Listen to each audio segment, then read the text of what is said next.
சிவபெருமானே எழுதிய ஓலைச்சுவடி இன்றும் பாதுகாக்கப்படும் அதிசய வரலாறு எங்கு உள்ளது தெரியுமா? பார்ப்போம். சைவ சமயத்தில் கோயில் என்றாலே சிதம்பரம் நடராஜர் கோயில் உலக இயக்கத்தின் மையம் என விஞ்ஞானமும் ஒப்புக்கொண்ட ஸ்தலம். அற்புதமான அந்த சிதம்பர திருத்தலத்தில் மாணிக்கவாசகர் நடராஜரை வழிபாடு செய்து வந்தார். ஒரு நாள் சிவபெருமான் சொல்லி அனுப்பினார் என்று கூறி ஒரு முதியவர் மாணிக்கவாசகரை சந்தித்தார். அந்த முதியவர் சிவபெருமானை தலைவனாக கொண்டு கோவை பாடுக என்று கூற அவரும் திருச்சிற்றம்பல கோவையார் நூலை பாடினார். மாணிக்கவாசகர் பாடிய 400 பாடல்களையும் அந்த முதியவர் ஓலைச்சுவடிகளில் எழுதி கையேடு எடுத்துச் சென்றார். மறுநாள் காலை நடராஜர் சந்நிதி படிக்கட்டில் ஓலைச்சுவடிகள் கிடந்ததை அர்ச்சகர் கண்டார்.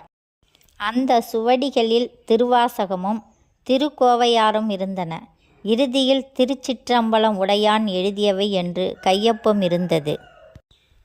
நடராஜரே எழுதியதாக நம்பப்படும் 25 அதிகாரங்கள் 400 பாடல்கள் இன்றும் பாதுகாப்பாக புதுச்சேரி அம்பலத்தாடி மடத்தில் உள்ளது. அங்கே இருக்கும் நடராஜர் பாதத்தரிக்கே வெள்ளி பேழையில் வெண்பட்டு சுற்றி செப்பு பட்டயங்களுடன் ஓலைச்சுவடிகள் பாதுகாக்கப்படுகின்றன. மகா சிவராத்திரி அன்று மட்டும் இரவு 11 மணிக்கு பேழை திறக்கப்பட்டு 1 மணி நேரம் பக்தர்களின் தரிசனத்துக்கு வைக்கப்படுகிறது. சுமார் 350 ஆண்டுகளுக்கு முன் கர்நாடக போரின் போது சிதம்பரத்திலிருந்து பாதுகாப்பாக ஓலைச்சுவடி புதுச்சேரிக்கு கொண்டு வரப்பட்டது. இந்த மாசி மகா சிவராத்திரியில் சிவபெருமானின் அருளையும் திருவாசக மகிமையும் அனுபவிக்க இது ஒரு அரிய வாய்ப்பு. சிவனின் பேரருள் அனைவருக்கும் கிடைக்கட்டும். ஓம் நமச்சிவாய. ஓம் சிவாய நம.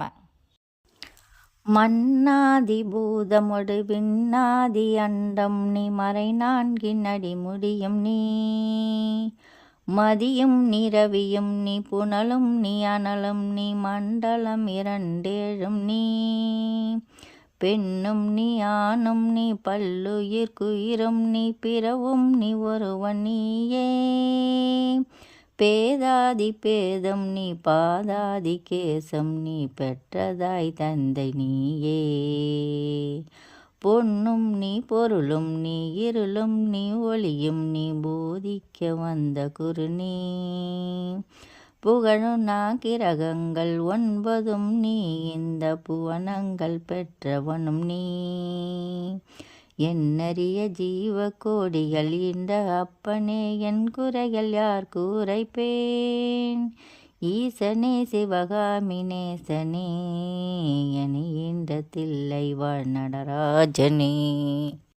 இந்த வீடியோ பிடித்திருந்தால் லைக் பண்ணுங்கள், ஷேர் பண்ணுங்கள், சப்ஸ்கிரைப் செய்யுங்கள். நன்றி, வணக்கம்.